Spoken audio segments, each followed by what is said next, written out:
seen before. How are you all doing tonight? Good, good. Well, I was just about to sit down at the fire and get toasty with a nice cup of hot cocoa. And I was going to read my favorite Christmas story. Do you guys like to read stories? Yeah. Yes.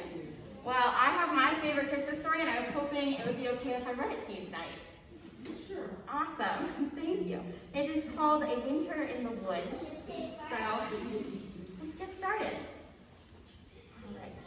It was a cool, crisp morning in the woods of the south, with a chill in the air and cardinals fluttering about.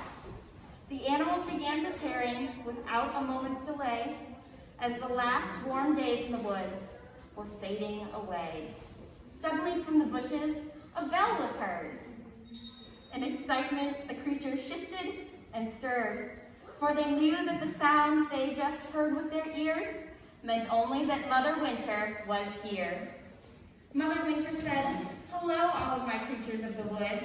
I see you're preparing for the cold season, as you should. Now, I must winterize this forest, every rock and every splinter, and help each of you with your transitions into winter. First, Mother Winter would help the snake. From which its resting spot in the sun, it began to awake. Look at Snake. What do you see? Flicking tongue, two bright eyes, and a long, scaly body? Watch as Snake flicks its tongue in and out, and think of how they use these features to survive all year round. Snake is cold-blooded, so the sun's warmth is essential, but shorter, colder winter days mean less sun potential.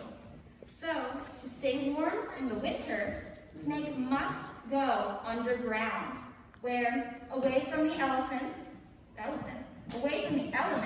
they will stay safe and sound. If it becomes cold enough, Mother Winter knows that Snake can brumate, becoming sleepy and slow.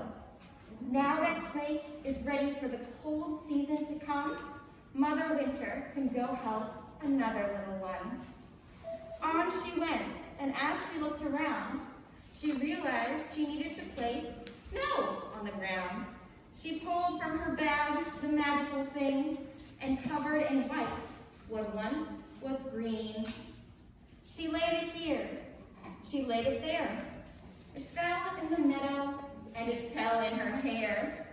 As she finished up, she couldn't resist, patting herself on the back and checking snow off the list.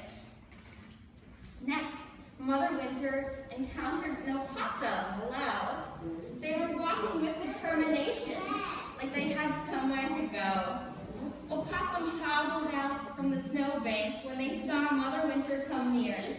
Opossum was filled with joy to see Mother Winter from the tip of their tail to the top of their ears. Look at Opossum closely. What do you see? Fur, a long snout, maybe lots of teeth. Watch as Opossum walks and sniffs and looks all around, and think of how they use these features to survive all year round. Hello, Opossum, Mother Winter said. It already seems quite clear to you that during the winter season, you must keep looking for food. It is true that Opossum is warm-blooded and has 3 layers of fur, but what keeps them the safest and healthiest during winter are their fat reserves. Opossum is normally a nocturnal animal, searching for food at night. But in the winter, they'll search for food more when it's daylight. When it's too chilly to be out and about, every now and then, Opossum will keep warm, snuggled up in a den. Now that Opossum is ready for the cold season to come, Mother Winter can go help another little one. The snow was all laid out, a beautiful sight to the eye. But something was missing from the sky. Mother Winter pulled from her bag little gems of wonder. Snowflakes, big and small, fell silently down to the ground. Each snowflake unique and silent, not making a sound. They will continue to fall through the winter, magnificent and bright. Winterizing was almost complete, the day approaching night. Next, Mother Winter came across the woodland squirrel, its brownish gray fur contrasting the snow's color of white pearl. Look at Squirrel closely. What do you see? The squirrel. Yes, exactly. With perky ears, a wiggly nose, and a tail as bushy as can be. Watch as Squirrel scampers about and sniffs the air around. Exactly. And think of how they use these features to survive all year round. What big curious eyes Squirrel seemed to want to know what adaptations it had to keep warm in the snow. Like opossum of the woods, Mother Winter said, you are warm-blooded and have fur, but you must continue to scamper about, eating food through winter. But Father told Squirrel of nuts and berries to eat and mentioned that if it's cold enough, Squirrel could shiver to generate heat. Mother Winter knew that Squirrel had prepared all fall, gathering food and preparing its den in the tree that stood so tall.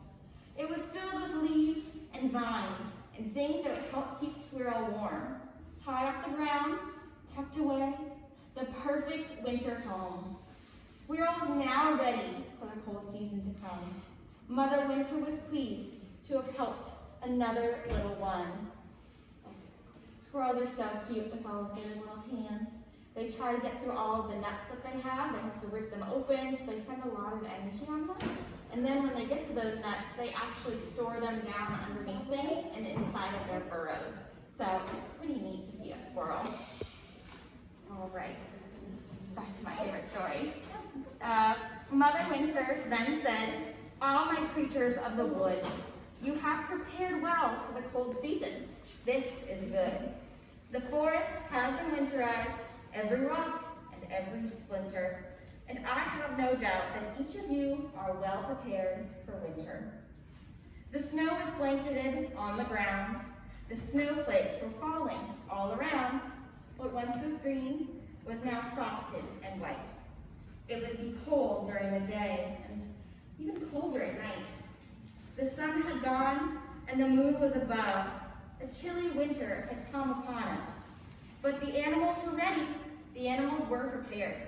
With their winter adaptations, there was no reason to be scared. They nestled in their dens. They burrowed underground. They found warmer places. They foraged and ate the food they found. With a wave of her hand, Mother Winter said goodbye to her friends. She would be back next year to winterize and help the animals again. So long to my animals, and so long to you all. I hope you're ready for winter, and if you aren't, store more acorns next fall. Well, that is my favorite story. I don't know about you guys, but it always makes me feel cozy. And in fact, I'm feeling cozy enough for bed. So I'm going to turn off the lights and head to bed in just a few moments. But thank you all for staying through our show. We appreciate you.